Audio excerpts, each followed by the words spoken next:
All right, and we're back for another episode of the Lakers Fast Break podcast. It's Gerald Glassford coming right back at you here from Pop Culture Cosmos. The Lakers Fast Break, Inside Sports Fantasy Football, and Game Source. We truly appreciate everyone out there listening to all of our shows, and if you can, please give us that 5-star review on Apple Podcasts, plus the awesome shows my cohort in crime here does.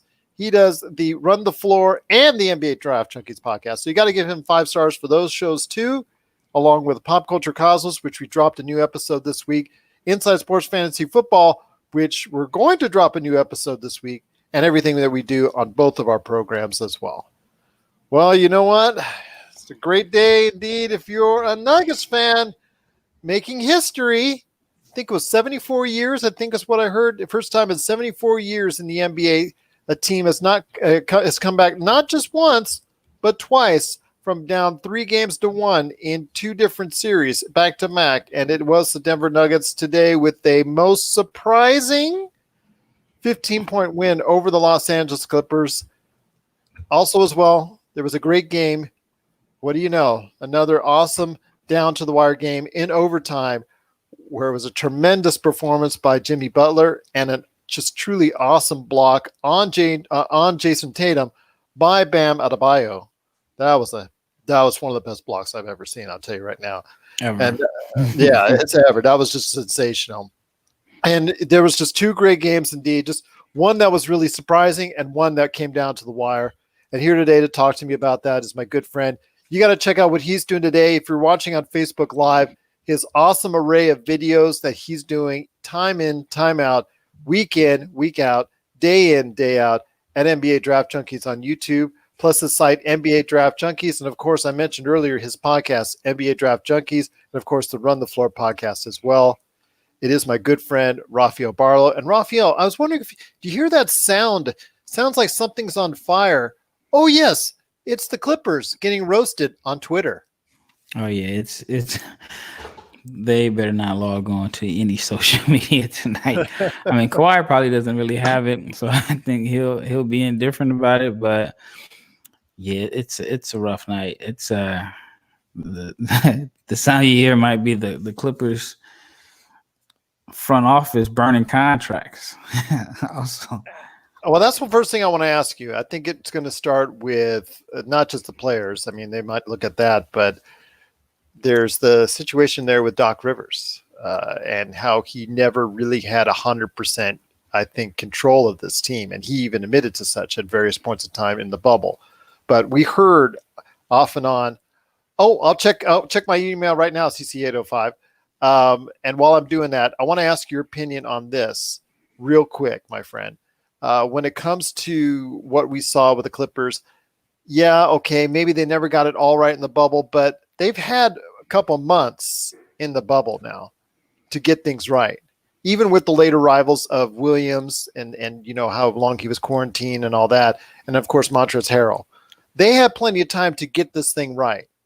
Because the Lakers, to me, I just think with the Lakers, when they've said they've only had 10 games together and whatnot, I think that's a little bit overblown as well because they've had weeks of practice as well. What are your thoughts on the Clippers and how everything just imploded in this round? Well, one, you can't use it as an excuse because if there was any team that should have been out of shape or that didn't have time to gel in the bubble, it was the Nuggets. I mean, remember, they started off with like 8 players. Like they didn't have enough guys to run 5-on-5. Yeah. Either he didn't start playing until the last game or so in the seeding games, or he started playing late. Gary Harris just got back to playing the last game or 2 of the last series. So yeah, I mean, I don't think the Clippers can really use that as an excuse. And nobody's going to give them a pass because, you know, they were kind of a little arrogant coming into the season. And, you know, just the way that, I mean, you can say it started off with Pat Beverly and the guys clowning Dame when he missed those free throws. The way Morris, how he was fouling Doncic or whatever. And then, you know, it's just so many different things that have made people not like the Clippers and this season. And so, yeah, I mean, it just sounds like an excuse. I mean, I just read that Doc said they had a few guys that were out of shape, and Chris Haynes reported that guys, needed breathers in the fourth quarter. So it's going to be really interesting to see what happens going forward. I mean, Doc Rivers, he's such a good guy, and I think that because he's he's known as just a good person, and he's well liked by the media, but you have to really, really question, has he been the right coach as far as winning and being a championship coach with this Clippers team? I mean, he's been a coach since maybe 2013. He's never been past the second round. Yeah, not once. And he's had ridiculous talent. 3 different guys won 6 Man of the Year. I mean, Chris Paul was All NBA. Blake Griffin was All NBA. DeAndre Jordan was All NBA 1 year. He had 2 guys make All Defense this year. Yeah, DeAndre Jordan was All Defense. Yeah, at his height. Yep. JJ Redick. I mean, he's had talent like from top to bottom in the last 5 years. Outside of Golden State, you can't really name a coach that has had more talent or more guys win different individual awards and accolades. And so, I mean, I wouldn't be shocked if he doesn't come back. He's also the highest paid coach in the NBA. So can you justify being the highest paid coach in the league when you haven't been past the second round? That's right. You can't. It's hard to justify that, especially when on paper. And I understand Marcus Morris, even before Game 7, I think it was even before Game 6, talked about how they're always acting like how they should be on paper. But on paper, on talent alone, they had more talent 1 to 12 than anyone, or even 1 to 15 than anyone in the NBA. So I don't want to hear the excuses from any Clippers fans out there, because I don't think they have any. And I just don't think they have any for the entire bubble, because, yes, I understand they were later rivals, but everybody had their issues. Are you saying they don't have any excuses, or there's no Clipper fans? Well, both you or my past, it's been from LA, and we've actually interacted with the Los Angeles Clippers at various points in time. So you and I both know the answer, but I have a feeling when the Clippers open up their arena, there'll be more fans, more of their own fans, once they're able to go ahead and not be under the cloud of the Lakers in the Staples Center. They'll still be under a cloud period because they're in LA. I wish they would have, again, a long time ago. I've told you this before. They should have taken the ticket to go to the Pond in Anaheim, but that was just me. I thought that, when they were going ahead and playing, a limited amount of games there, I thought that was going to lead into something a little bit more beneficial for them. But, hey, be that as it may, they want to stay in LA. And, he emailed his image. CC805 emailed his image of his bet for $100 for Denver to win $275. He just was feeling that the Clippers were going to choke. Well, you know what? Congratulations, CC805. You just made $175. Yeah. So that's awesome. I mean, you called it. A lot of other people were starting to call it and start to go ahead and figure out that the Clippers weren't just going to get it done. But again, it comes down to, you have that talent. It's not an excuse. You have the experience.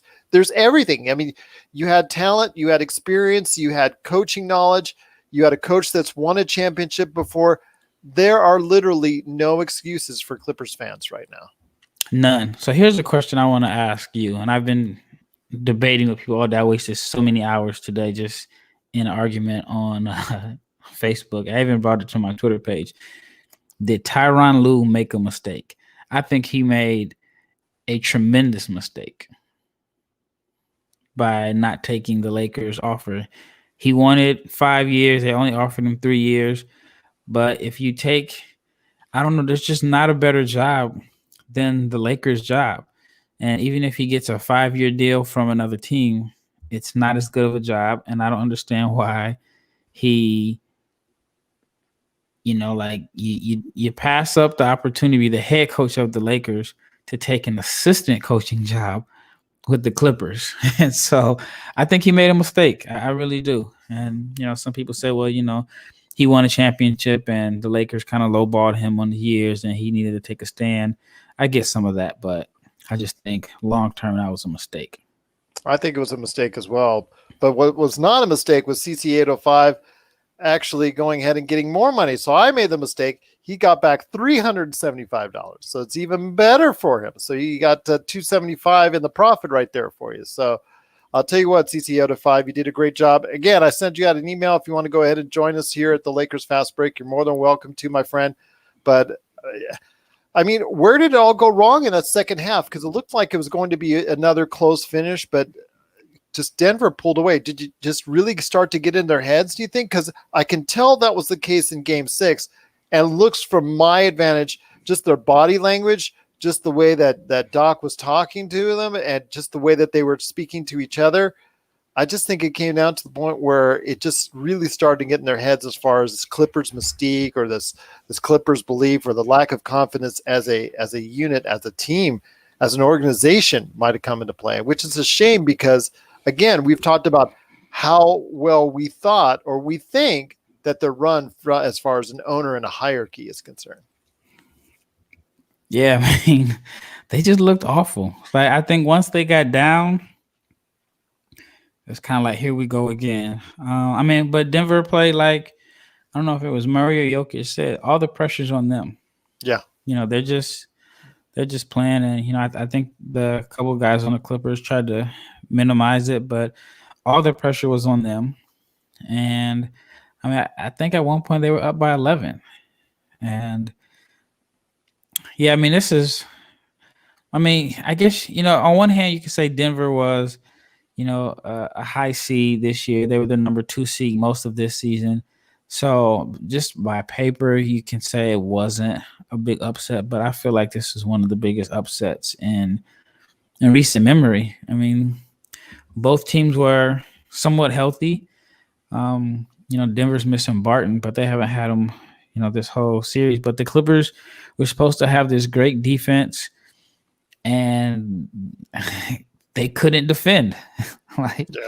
They couldn't defend. I mean, I feel like Montrezl Harrell probably lost some money in the bubble. He's going into a free agent year. He was unplayable at times. Jokic and Murray, those are legit superstars. Yeah. I mean, they were, I mean, Jokic is an all-star. Murray's never been an all-star, but I think he's a legit superstar at this point. 40 points against the Clippers. I mean, I don't know how many 40-point games he's had in the playoffs, but I mean, he's big time when the lights are bright. Well, remember, this is what I told you needed to happen earlier in this series, is that we didn't see those breakout games from Jamal Murray. Mm-hmm. He was struggling really hard, whether it was fatigue from the last series or whatever was going on, or whether it's not that, you know, he was getting beat up by a combination of Kawhi, PG, and Patrick Beverly all ganging up on him. You know, people were going ahead and marking him on that because I was seeing either he was not taking enough shots or he was not very efficient. And I said to him, I think I said to you that if they needed to go ahead and win the series, they needed to get a great game out of him. And you also remarked that same exact thing. And they did. And they got it at the right time. At the right time. I mean, yeah, he's, like I said, I can't really say enough about the respect that him and Jokic have earned just in this playoff run. I mean, down 3-1, not once, but twice. And, yeah, I mean, you know, like they've been away from home for probably 70 days now. You could easily pack it up and want to go home and start your second off season. But they want to win. They came to play, and yeah, it's just going to be a long, short off season for the Los Angeles Clippers, and I think some changes are going to be made. So that's what I ask you right now. I'm also going to try and reach out to one of my good friends, Anthony Barberin, who over the past 3 years we've talked so much. He is a diehard Clippers fan, has been for a number of years. And I will reach out to him to see if I can go ahead and talk about what he likes to see changes made. But I want to ask you this. Do you really think that a number of changes need to be made? Because on paper, eventually, if it gets back to some type of normal with the crowd and things of that nature, you think maybe some difference might have been made as far as that's concerned? You think it's just may have been the bubble, or I mean, is this team really need to go ahead and make many tweaks in order to go ahead and compete for a title next year? Well, Montrez is a free agent. I think the Morris twin is also, and then Paul George and Kawhi can be free agents next summer. Yeah. So if you feel like, and I mean, Lou Will made a statement about they had the talent, but they had some chemistry issues. I mean, you don't know if that's on court chemistry or off the court issues.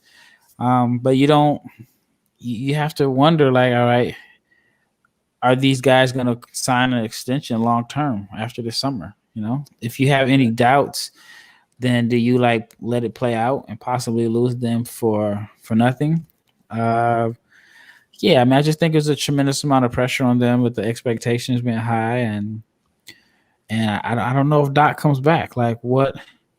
This is his second time in the last 5 years, and it's a totally different team, equally as talented team that his Clippers have blown a 3-1 lead. And not only is it they blown a 3-1 lead, they were up double figures in that closeout game to close the series. In that Houston game. Yeah. I mean, I think Houston even like had Harden out. They thought it was over.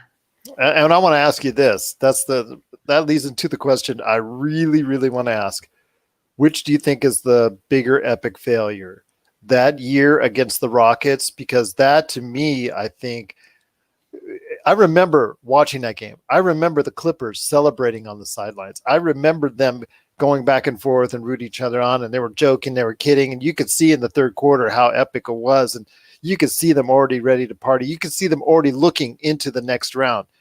And then you have today's game, which, like you said, once they got up, they started to look like they were already just beaten down emotionally, beaten down mentally, even though they were not down sometimes by as little as 2, 3, 4, 5 points. They were still looked like that they had already down by 2 dozen points. So I want to ask you this. Which do you think is the bigger failure of the two? Because on paper, I would say this team was more skilled than that team, but not by much. That's tough. I think that I don't know if the other team had more weaknesses, I think, that could have been exploited than this one. Even I look at that team, and I was around. I was around that team earlier that year. Yeah, I was around that team earlier that year. So I was living in LA, and the guy I was working with, he was on the team. So I knew of some of the issues that they had in the locker room that year. So I knew that the guys weren't getting along. So that part wasn't surprising to me in a sense. And I don't even think they were. I mean, I thought people thought they were good, but I never remember people really feeling like the Clippers were the favorites to win the championship. I mean, there were a lot of people that thought that this year's team was going to win a championship. So I think even more than the Bucks and the Lakers. I think a lot more. I mean, I know Vegas had the Lakers as a slight favorite. It was a very slight favorite. And after coming out of the bubble, going to the playoffs after the seeding games, it was a very small margin. In fact, I think the Clippers at one time, based on betting, I think the Clippers actually surpassed the Lakers here in Vegas. But for when you talk to most analysts, in fact, I don't know did you pick the Clippers to go all the way? I know there were several people out there that I was talking to. I appeared on a dozen shows, and I think most of them were picking the Clippers. You saw out there so many journalists picking the Clippers. I mean, it looked like for many an easy call to pick the Clippers to go all the way. Yeah, I know at one point I predicted the Clippers to win the championship, but then I remember on your show, I said that the situation with Lou Williams and those guys, you know, I said that would never happen on the Lakers. Yeah, absolutely. That distraction. So, and that's when I thought like, because you remember Alex Caruso wanted to go to Texas. Yeah, and LeBron said Alex changed his mind, and we were all for his sister's wedding, and I think he was willing to spend didn't they say like $30,000 for a private plane? So yeah, and that's when I felt like, yeah, that would never happen on any Lakers team. And the Lakers have some characters on the roster, from JR to Dion to Dwight to JaVale. JaVale. But LeBron sets the tone as a leader. I mean, I think LeBron's steering the Kawhi. ship. Yeah, I think Kawhi is a leader, but he's more so a leader by example.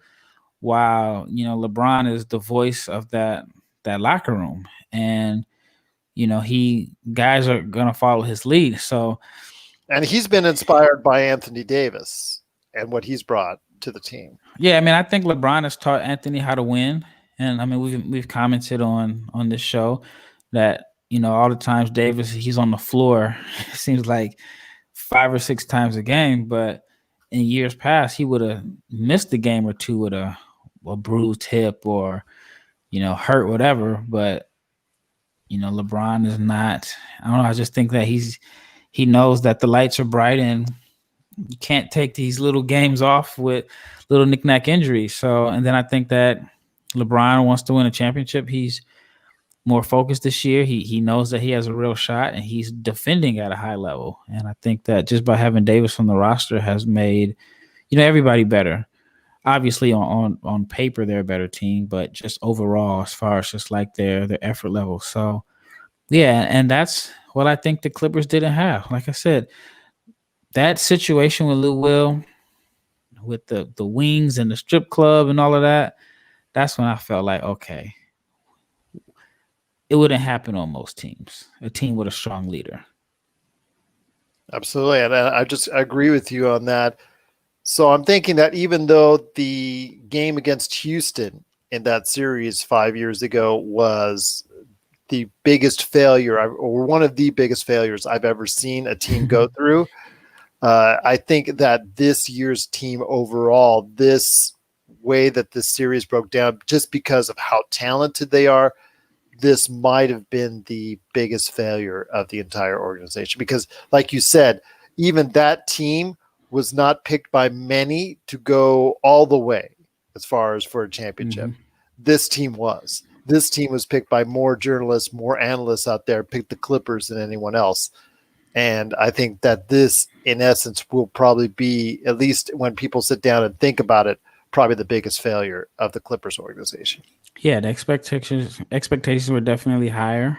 Bringing in Kawhi fresh off of a championship and, all the assets that they gave up for Paul George and just even little things like, when they, didn't they? Well, Reggie Jackson. When the Jackson, Lakers wanted Reggie Jackson. Reggie Jackson went, said, nope, I'm going to the Clippers. Yep. Then, all the picks they gave up, I think they gave up a first-round pick this year to the Knicks for Marcus Morris. But, remember during Summer League when the big deal was announced, didn't they say, like, Pat Beverly, like, walked by LeBron and those guys and not taunted them, but, they – well, he taunts them. He taunts everybody. Yeah, but it was like, this is our town and – it was just so much. Maybe not to the scale of Miami in 2010. And they could, I guess the similarities could be, they actually could be some similarities there. Because everybody thought Miami was, after they made their, they got LeBron and D-Wade and Bosh, they had a big parade, the first team to have a parade before they even played the game together. The Clippers didn't celebrate to that extent, but they definitely... wasn't LeBron talking about like multiple titles, title after not title, one, after not title, two, not three, yeah. And they were just they end up coming back the next year and winning the title. I think they got humbled a lot in that first season. So maybe the Clippers could have a similar situation. Maybe it's not time to fully panic yet as far as like a coaching change, but they were definitely arrogant, and. But I think everybody thought this series was over. How many times did I say it's over? This is done. I was mentally prepared for Lakers Clippers. I had all the storylines. I know Laker Tom already had like 9 articles that he wrote that he probably has to throw away. You're probably right. Shout out to Laker Tom. Yeah. But I wanted to see like this Rondo and Doc. I know they don't really like each other. It would have been interesting to see them in the playoff series. And the NBA loses like the big time story that they wanted out of the Western Conference, but they may have another story in the rise of the Nuggets and just the fact that this team has came back from down 3-1. And they have such a great future going forward with Bol and, of course, MPJ, who's provided some flashes of what you will see in the future from him going forward, provided both stay healthy. And they've got a lot of young talent. They've got a lot of talent they could go ahead and use in trades. They've got a lot of talent that's interesting. They've got a good amount of depth as well. They're one of the deepest teams in the league. I mean, their future is really rock solid going forward. Yeah, I think Murray's 23. Jokic is probably 24, maybe 25 at the max. Porter Jr., even though it seems like they've played well when they've cut his minutes down. Yeah. He hasn't been him coming off the bench. Yeah, he hasn't been a big factor. Other than the game he hit those big threes at the end. Bobo, I don't think he's really in their plans just because. Don't count him out. He's got talent. He's definitely got talent, but he fell. I don't know if he was drafted or late second round. But that was the foot injury, right? Foot? Does he like basketball? I mean, you got to think he injured his foot. What was that? Like November 2018? Yeah. And he just he's played. Not going to play. He's not going to play now at such a crucial time since he's only played just a very small amount of games. Well, he missed this whole season. He didn't play at all this year.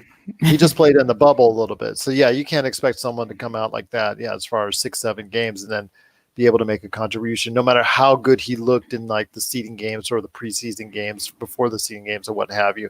But he only played because they didn't have enough guys, remember? Yeah. That's why he was starting, and Jokic was starting at point guard. They didn't have any guards. So, Barton's not even in the nope, for the team, there. right? He's injured. So, I mean, the things are looking up for the Nuggets. They're definitely a force to be reckoned with.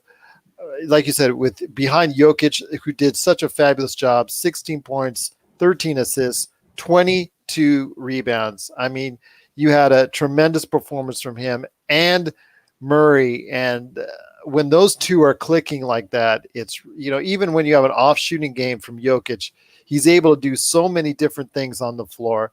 It's just so beautiful to see how he can manipulate the entire offense from where he stands from out on the top of the key, or whether he's posting up, or all the different things that he can do.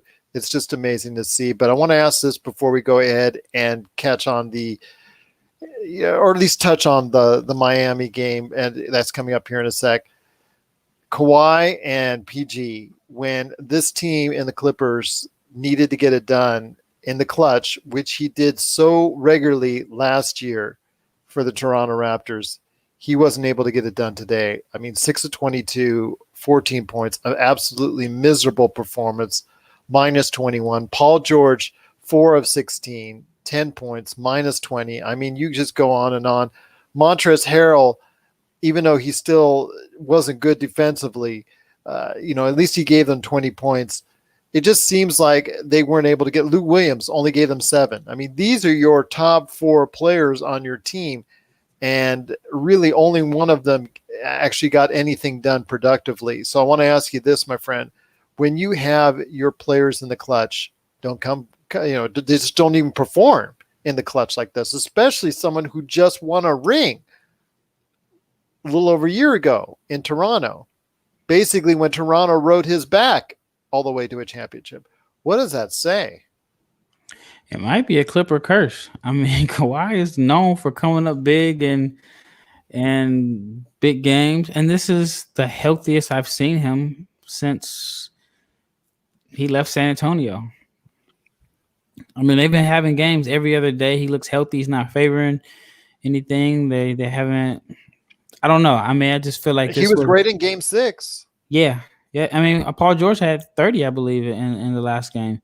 It's just they could not put it together when the game was on the line, and I don't think they scored a point in the fourth quarter. It just looks like they got punched in the mouth when Denver took the lead. It's like, here we go again, and I mean, all their shots were coming up short, and they would get a couple stops on defense and couldn't convert. They were missing wide open shots. It was just a nightmare performance for the Clippers. I don't think you could have had a worse performance in the Game 7. At the worst possible time too. I mean, yeah, because they were I know up. exactly, and I know I make all the jokes or whatnot. I try to be actually a little bit more sympathetic because again, I've seen the misery that Clippers fans, as Rafael would say, all 5 of the Clippers fans have had over the years. And I actually know, again, like I said, a longtime Clippers fan, Anthony Barber, who's a really awesome guy. And you kind of feel for him when you continually have that, like me with the Angels for so many years. You had so many, never going to win it, or me with the Los Angeles Kings in hockey, and you're never going to win it. You're just told year after year, it's a curse, it's in your mind, it's in your head, it's in their minds, in their heads. It's just a curse. It's never going to happen. And to finally break through, that feeling you get once you go ahead and push through, I don't know where they go from here, really. Because again, if you try to make too many mistakes, you might end up making it even worse. Yeah. I mean, I feel like losing to the Lakers, even though, you don't want to lose to your rival. You don't want to lose to, the Lakers, especially if you're a Clippers fan and you talked a lot of noise all season long. That's one thing. And I think that's more understandable than losing in the second round to the Nuggets and blowing a 3-1 lead. Exactly. That's going to be tough to swallow. And I just wouldn't be shocked if, we get an alert from Woj or Shams tomorrow saying that, Doc is gone. I don't know who they would hire. Maybe Kenny Atkinson, maybe D'Antoni would be funny if they want to bring in some, little flavor to the offense. Sam Cassell, right there. See, I think that because they're so tied in the Doc, I wonder if you just start from scratch. Well, Sam Cassell's one of the leading candidates for Houston, so that may be of great interest for him to go there. Yeah, I don't know. I hear his name being attached. I hear that, yeah, just because he won there and he's so loved there. But yeah, I wouldn't be shocked if they just clean house because those guys are so tied and connected to Doc. I mean, I even think for Lou personally, it would be a tough choice because Doc is like his mentor. Doc is the one that got him into coaching, and then Doc loses his job, and then you replace him, and so I think that would be tough. And plus, I mean, for the most part, that staff has been together for years outside of Lou. I think Mike Woodson's in New York now, but Sam has been with them since at least 2015 when I was around the team. So I don't know. Ballmer has the money to eat any salary. He has the money to do whatever. Well, that's what I want to ask you. If let's say you're Steve Ballmer, and let's say you're going to go ahead and think about what you're going to do tomorrow when you sit down and plan out. Are you going to push the panic button? Are you going to go ahead and want changes? What do you think you should be doing? I'm calling the Spurs and I'm calling Pop and I'm saying, here's a blank check. I mean, I know you're probably unlikely to leave San Antonio. I know. Do you want to rebuild or do you want?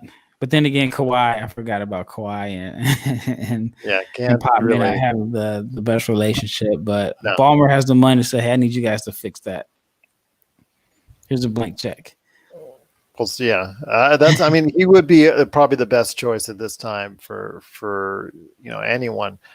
Obviously, it didn't work out for Brooklyn because we had heard those rumors, but they decided to go in a different direction with Steve Nash. But we heard those rumors when it came to what we saw with Greg Popovich. So will he move? What team would he move for? I mean, this is a team that at its core, at its base, on paper, again, and I'm saying that word in quotations, looks like a team that can go all the way again, or looks like a team that can compete for an NBA title, even in a revamped season coming up later on with Golden State, Portland looking healthier, looking better, et cetera, et cetera. I still think that they are a viable contender for the championship, so I don't want to slight them, but any personnel changes that you would consider outside the coaching ones? They have a tough decision with Montrez. Do you bring him back? I mean, maybe his value has been a little lowered since the bubble. I think Marcus is a free agent, if I'm not mistaken. So You, I mean, I don't know if you can bring both of them back because I think Marcus may want a bigger role, and he could definitely get bigger offers and more playing time elsewhere. I mean, Reggie Jackson. I mean, he's probably not going to want to. He's probably going to test the market to see if he can get a better offer. I don't. How I mean, crazy? on How paper, crazy is that? Well, I was going to say how crazy it is that Markieff Morris was playing. Marcus Morris is out playing him yeah, right now. yeah. I mean, like I'm just disappointed, man. I wanted that storyline: L.A. versus L.A. Two twins, competing in the bubble. Rondo, Doc don't really, have the strongest relationship. The LeBron versus Kawhi debate over who's the best. It just would have been an awesome story. It's almost as bad as all the years that we wanted Kobe and LeBron in the finals and we never got it. Yeah, but we will be having instead Jokic versus LeBron, Anthony Davis versus Jamal Murray in the Western Conference Finals as Denver, in the first time in NBA history, becoming the first team in 2 back-to-back rounds, coming back from a 3-1 deficit by basically dismantling the Clippers in the second half, 104-89. And just, if you want to say that the Clippers choked, want to say they just did the El Foldo act, I don't know, whatever you want to say, just don't go to social media right now if you're a Clippers fan, because it's on fire right now, and it's not any love for the Clippers. Yeah, I don't. If there's a word that's an elevated word for choke, that would be it today. I mean, how do you come out and blow a lead, especially after Game 6, the way that happened? Yep. I think they'll be scratching their heads for a long time in downtown LA. Yeah. But my friend, there's more to talk about on today, because I almost forgot, because I was planning out the week. I'm like, oh, we're going to have a game here, a game here. No, we're not going to have any games tomorrow. Today was the actual first game, game 1 of the Eastern Conference Finals between Miami and Boston. And my gosh, it was back and forth, just the way you would want to see a series that you and I think is going to go. I think you said 7 games as well, correct? Yeah, I think I had Miami in 7. So as did I. So I'm just, it was just that kind of way you want to start it off, with both teams going back and forth. One would have the lead, then the other would go on a run, then the other would go on a run. Boston was a semi-comfortable lead, and they couldn't keep it going, and eventually led to the point where Miami took over in the overtime, and Jimmy Butler, again, who started off a little bit shaky, and Dragic had to go ahead and carry them early. He took over later in the game, and Bam Adebayo with the block.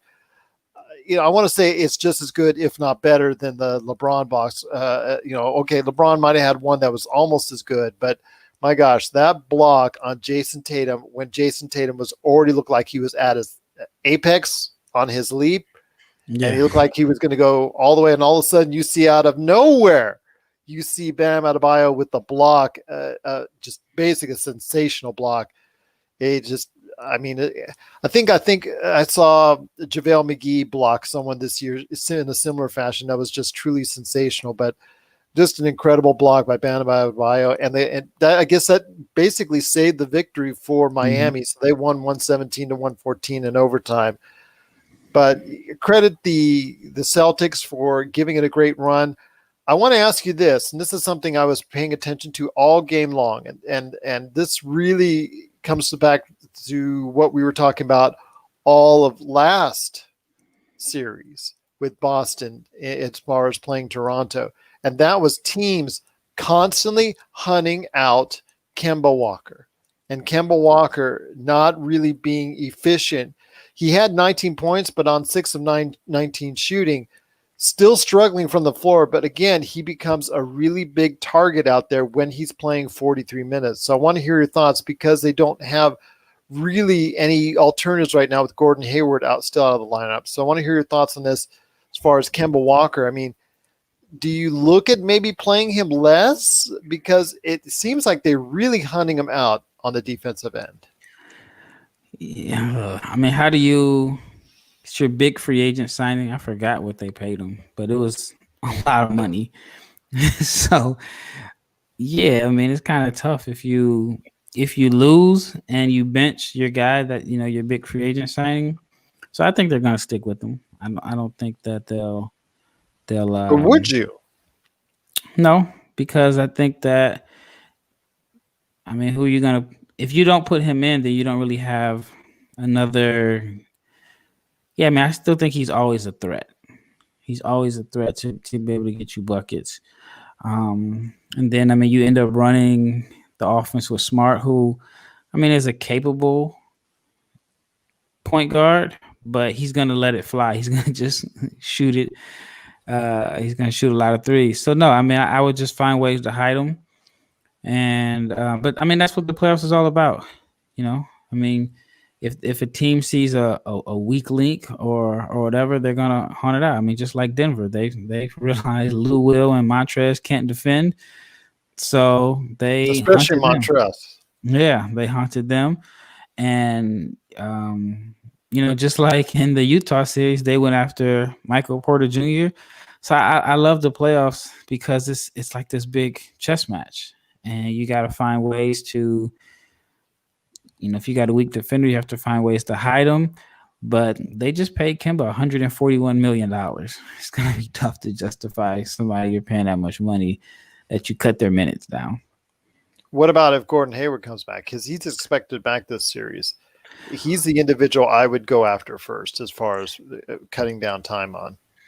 I wouldn't, just because if you saw the Clippers are out of shape, how do you expect someone who hasn't played? Well, but even giving his 15 minutes, 10, 15 minutes, because you're going to probably give him that at least. Well, if I'm Miami, I'm hunting him for 15 minutes. I mean, we've got guys that have been playing every other day for the past, month? And so, I mean, you can't simulate basketball shape. You can't simulate playoff intensity. And, I'm surprised that Gary Harris has been able to. I'm surprised Rondo. What he's done. Yeah. Well, I think at least with Rondo, it was a hand. So he's probably been doing a little bit of something. Well, if it's a foot or leg injury, I think that's tougher because you're completely off of it for a while. Yeah. And so, I think with Rondo, it's a little bit better.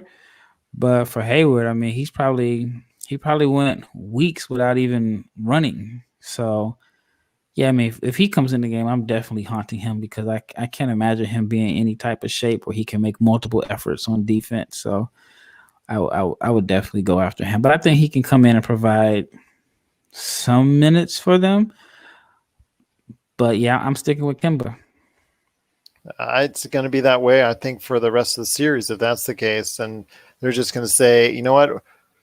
We're going to go ahead and hunt him out, and we'll play our cards there. But that's basically the way they're initiating their offense. It's basically trying to go ahead and whoever Kemba's guarding, they're going to hunt him down with that player. But they had a nice mix today of not only, like I said, Jimmy Butler producing in the second half, but Jay Crowder. I mean, my gosh, the guy that was a throw-in for the Andre Iguodala trade is really he's done this before where he's been that guy that just seems to come out of nowhere and perform, and then he gets lost in the shuffles per se. And just to see him perform at this level consistently here in the playoffs again, for me, it's a good heartwarming story again, because this guy was discarded off by Boston. I'm hearing Boston radio at times today during today's game, and I'm hearing them saying, well, that they used to chant that Gordon Hayward's going to replace you. Gordon Hayward's going to replace you. And they're saying that it was mostly on the attitude of that they didn't want to necessarily replace them. They wanted to have Hayward and Crowder. No, my opinion is I think they wanted Hayward and not Crowder. And because I know Crowder wasn't really that good with the Celtics, but it seems like he's that player that seems to excel in certain specific cases. And right now is one of those cases. Well, if I'm not mistaken, they had to. Well, he signed from a player perspective, one of the worst contracts in NBA history. Very but player friendly. I'm very yeah, team friendly. So yeah, I think they had to throw him because remember he went to Cleveland, so they had to throw him in that deal for Kyrie. And so yeah, he was in Cleveland for a little while. Then he went to Utah, and then what trade was that? The Mike Conley deal. But he's a Miami Heat guy. Like he fits their culture. He's a hardworking guy. He's tough. He's strong. He's physical. He likes to play defense. And even in Boston, I mean, he was a starter, if I'm not mistaken, on that 60-win team. So yeah, he's I mean, I kind of know like when he used to play for the Mavs, I used to see him often in the summertime. Real cool guy. So I'm happy for him to. Memphis, he played well. Well, I think he didn't shoot the ball well in Memphis. I think that's how he was like the throw-in in that trade. Because he was shooting the ball really, really bad, if I'm not mistaken. And I thought during a playoff series he played well. Or am I mistaken? No, it was just this year because he was traded for Conley. He played for Utah last year. Yeah, that's what I meant. Utah. My bad. Mm-hmm. Yeah, he did have a pretty good series that year when they played Oklahoma City. Yeah, and the whole Melo that series. But yeah, in Utah, he shot 37% from the floor, 29% from three. Yeah, he was struggling. I'm sorry, in Memphis this year. But one of those reclamation projects in Miami that's paid off big time. I mean, he's shot very well from the field, and I'm like I said, to me it's a good story because again, as you and I indicated, you previously last week and me this right now that he was a throw in the trade for the Andre Iguodala, and while Iguodala is probably getting 3 to 5 points a game max, and not even providing. You were supposed to get him not just to score because you weren't really looking at him to score because his 3-point prowess is of legendary status or lack thereof. It was that playing that defense, but he's only out on the floor 15 minutes a game max. Yeah. Whereas we're seeing a better fit for Crowder on this team, where not only is he getting done, like you said, because of physicality, but the man is actually shooting well from the outside, making it even better to keep him on the floor. Yeah, I mean, all the moves that Miami made has definitely paid off. One of the biggest ones that they didn't make was, remember, Dallas was supposed to take on Dragic. Yep. And at the last minute, they decided not to take on his $19 million salary and chose to sign DeLon Wright instead, which worked out very well for Miami, which now it puts them in a predicament because, no matter what, they're in the conference finals and Dragic is a free agent. I know Miami wants to have some cap flexibility for 2021, but it's going to be tough to let Dragic walk away for free. Absolutely. And he plays such a great role now as that pseudo 6-man type role, whether he comes off the bench or we've seen him start, because we've seen him do both in the playoffs. Yeah, speaking of adjustments, I mean, they had 2 guys that were their starters all year that are barely playing in the playoffs. I think Myers Leonard was their starting center all year. Yep, and just he's been put on the back burner, and as you see there, I mean, just it looks like that they're doing such a great job right now. The way they pass the ball, the way they go and find the weaknesses in the defense, from what I'm watching, is just truly. I'm very impressed. I should say that, and this is a team that again comes into this bubble playoff season as number 5. But this is not any normal number 5 because they've got a lot of quality players that can get the job done at every single position on the floor. Yeah, I mean, they just snuck up on people. Nobody thought that they were, I didn't think that they would be a team that would go to the conference finals. I mean, you would have thought, Milwaukee, anywhere between Milwaukee, Philly, and Boston. But Miami wasn't a team that you expected. And I mean, you hear about the Heat culture and how they have a different way of doing things. I mean, it's real. It's kind of like playoff Rondo. It's one of those things where it's on full display here in this bubble playoffs that, it may be a little different, but whatever they're doing is working. It is indeed, my friend. And it worked so far in this first game with the big victory, 117 to 114 in overtime over Boston. Although you and I both know, or you and I both think that it's going to go 7 games. It's really going to be a rough and tumble series. It's going to go either way. People will probably be seeing it. You and I won't be surprised if we'll be saying it the other way around, with Boston pulling out the close victory and then Miami pulling out the close victory, back and forth. This might be in fact, I probably am going to say now, this probably will be the more exciting of the 2 matchups that we're going to see in the conference finals. I don't know. Denver, I'm never counting Denver out. Well, I'm not saying as far as, I think the games will be a lot closer as far as Yeah. right now. I think whoever wins in the Western Conference is one thing, but I just think the games itself will be a lot closer. Yeah, I think so. I don't know. I think, like now, hopefully they're not going to be on the same day. I would prefer to have games every day, but it looks like we're going to have, I don't know if they're going to switch it around. So we have games every day. So anyway, yeah, I think so, because the next game is Thursday, correct, for the Eastern Conference, and then the Western Conference starts on Friday. Oh, the Western is Friday? Yeah. Well, that's good. So they have games every day. So I guess they get, the app doesn't really have anything right now.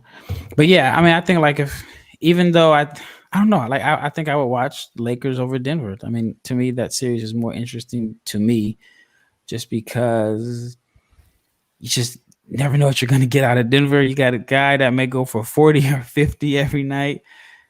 Jokic and Davis is there's so much small ball being played and talked about. And then, you got Jokic and Davis. That it's going to be a very interesting matchup. I'm just looking forward to it. What if the Lakers go up 3-1?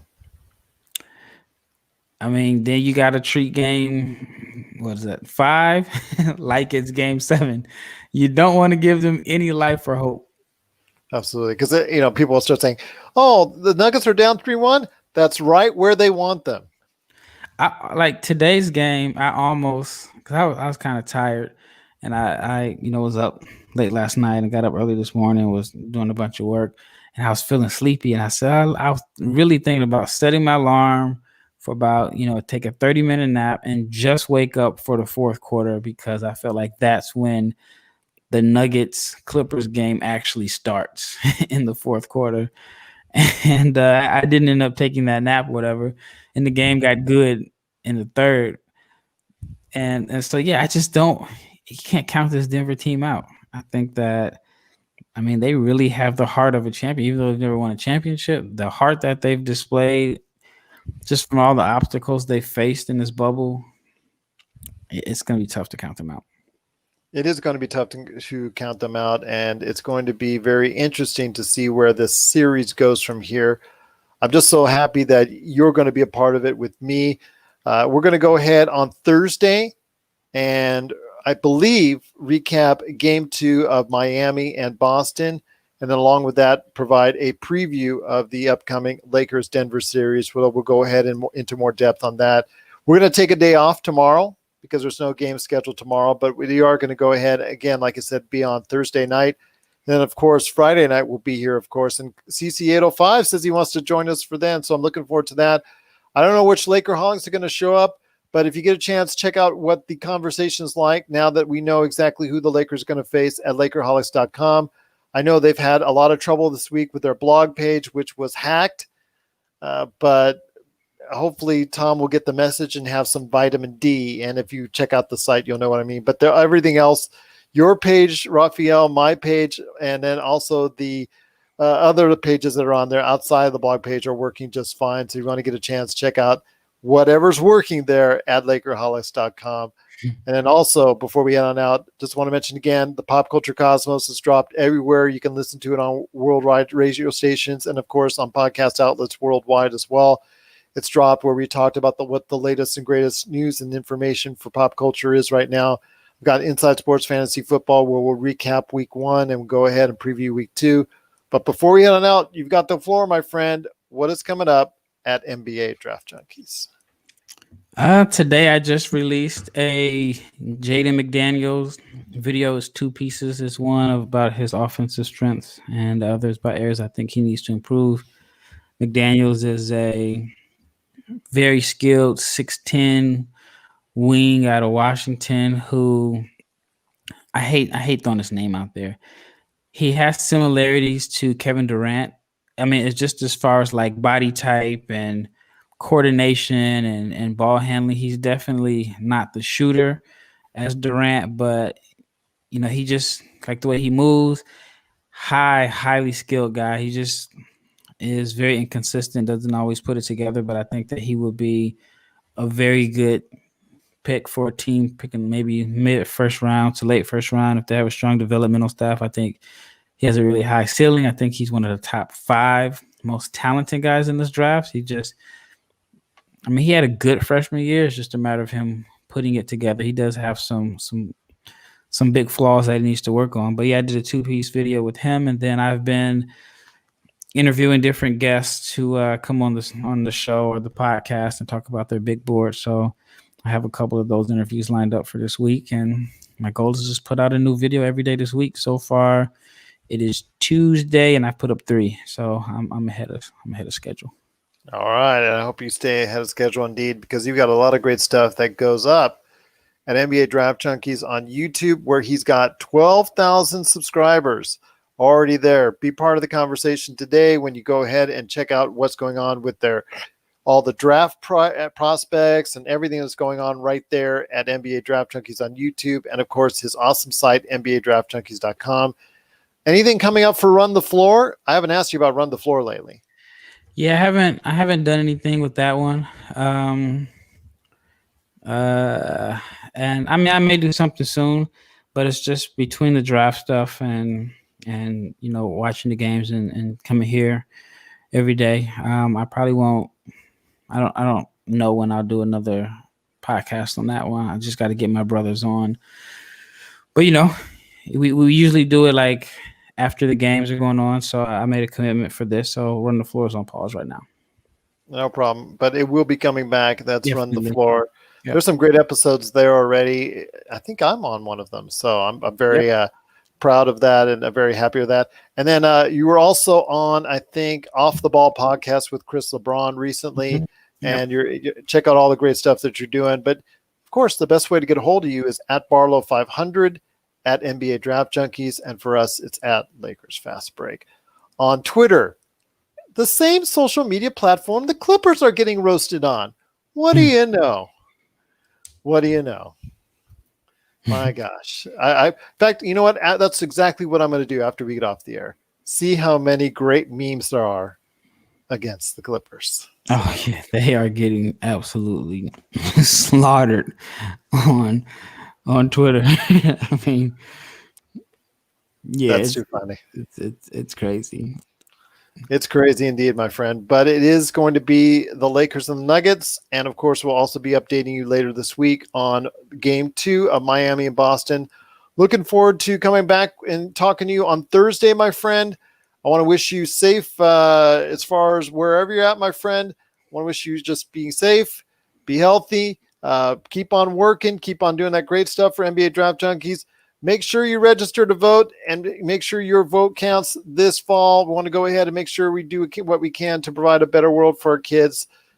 Also provide what we can and do what we can for fighting for, just systemic racism against that. And also as well, just fighting for against, just trying to go ahead and make everybody aware of just how wonderful places can be if we all get together and become more aware of each other and what we need to do to go ahead and provide a better world. But it's all up to you, and it all starts this November. So please go ahead and vote today. All right, my friend, I truly appreciate you taking the time to speak to me as always. I'm looking forward to talk to you about Thursday. No Clippers Twitter's memes for you, my friend. Don't be posting them out there. We just go ahead and watch and laugh, because that's what we do. Yep. Watch and laugh indeed. Actually, yeah, that's a good hour for me right there, watching and laughing on Twitter. And that's what we do. But we'll also go ahead and keep you updated on what's going on with the NBA playoffs right here at the Lakers Fast Break Podcast.